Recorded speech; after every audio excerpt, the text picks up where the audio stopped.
Hi there, this is Helen Tarrant again from LA.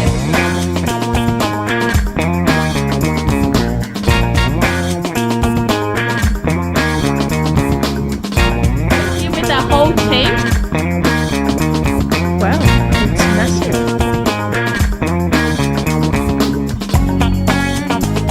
Welcome to another episode of Commercial Property Roadshow. You're here with Helen Tarrant, and today I'm going to do something different and show you. This is a property that is totally vacant, and I'm actually visiting here in Toowoomba, and we're doing a vacant refit out, partitioning the property and putting new tenants in here. So a little bit different because you have to buy it vacant, so you have to be able to service the deal. So you have to first be able to service the property, and then you have to be able to put the money in to refurbish it, and then obviously to tenant it. So it's not for the faint-hearted, but definitely there's some upsides to it. So with a property like this, when it's done, you should be getting 8++, hopefully working towards your 8 and 9% in an area of Toowoomba where most property is sold between 6 to 6.5% yield.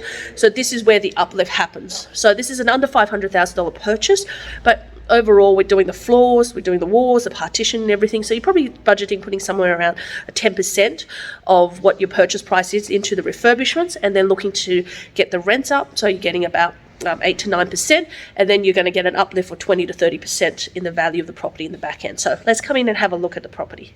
So we're outside, so it's just the ground floor. It's ground floor retail. You know that a lot of people don't want ground floor retail. It was totally vacant, so this access way is from the front.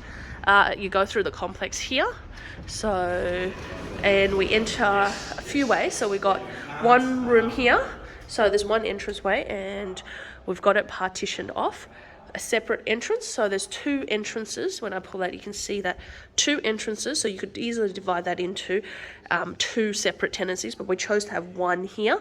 So someone who has that big space, they could put decal and advertising there.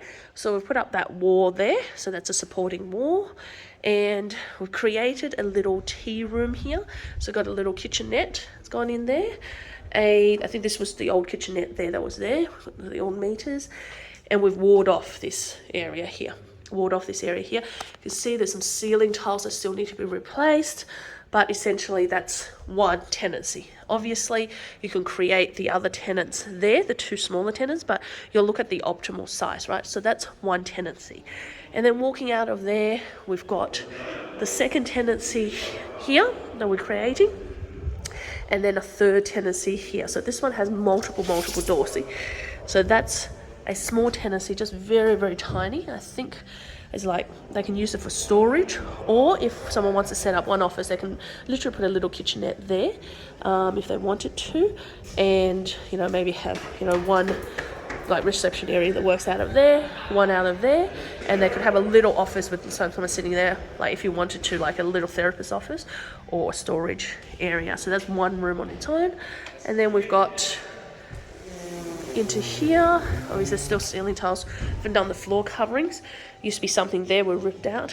There's a bench top we've just created, so we knocked down the wall, created a bench top there.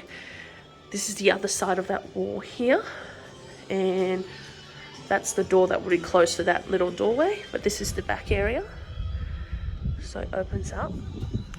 And then we've got the warehouse area of this. So it's quite a large ground floor office space, office retail space.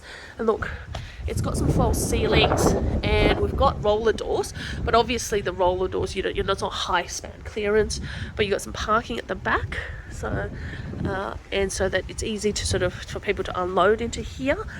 And you can see that's one of the walls to go up there. And you can obviously leave that open for a tenant if you wanted to. You can also tenant this obviously separately as well. So lots and lots of doorways, lots of different options for whoever wants to come in and do what they want to do. So this can be a good reception area. And it's really, this is more of a destination tenant. A tenant in there will be more destination tenants. You've got female toilets, male toilets upstairs, other type of tenants here, independent education, you've got lighting, accountants upstairs, data accountants, normal accountants up the stairs, and you go out there and you've got lots of tenants all along here that are trade type tenants. Clark Rubber across the road.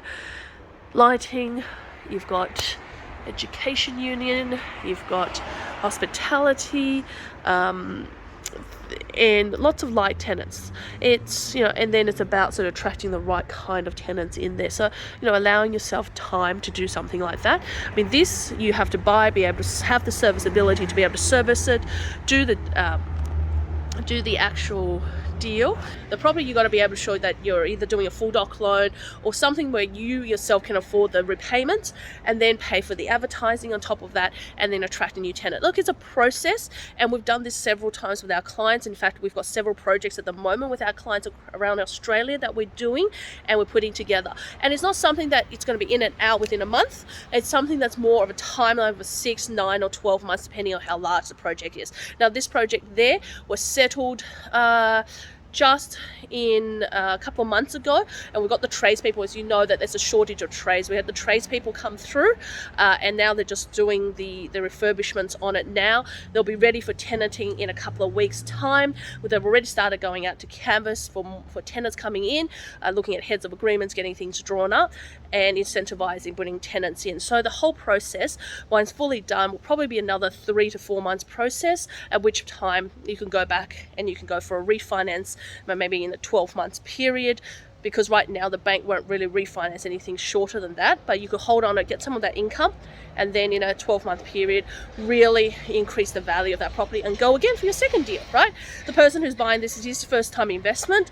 He's done other property deals before, but not commercial, and this is his first uplift, and we're guiding him through step by step on it. So if that's what you're looking for, and you're looking for that hand holding, you're looking for someone to help you with that, that's what we're here for.